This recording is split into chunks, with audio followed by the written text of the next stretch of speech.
finally, nahanap ko na rin yung 7-Eleven 7 Fresh Hershey's S'mores Cookies. So, previously, tinikman ko yung Reese's Cookies na and sobrang satisfied ako. So, tikman naman natin to. 59 pesos lang siya, mas mura. And parang masiksik. So, meron siyang So, sa mga hindi nakaalam, ang s'mores are graham, chocolate, and marshmallow. So, ayan yung laman niya. Wow, masiksik na siya. Bigyan close. So, ayan siya. Mas maganda kung i-warm natin siya. Ito i-microwave. Ayan o, nagmamantika na siya and shiny. Of course, kasama natin ang milk. So, Meiji Deluxe milk.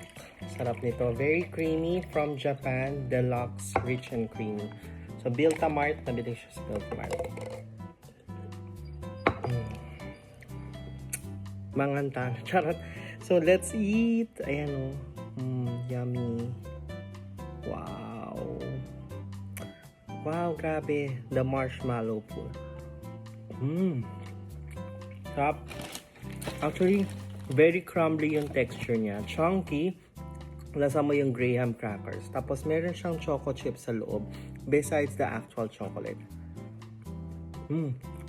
So, meron siyang Hershey's mini bar, marshmallow cream, and graham. Besides sa cookie butter, choco chip dough nila. Ang sarap, parang soft touch.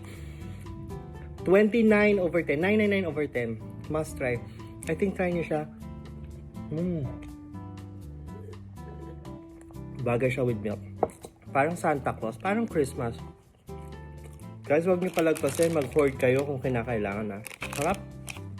Pero parehas naman sila masarap. Pero grabe oh. Bagay with milk. Guys, try nyo. Sobrang huwag nyo palagpasin.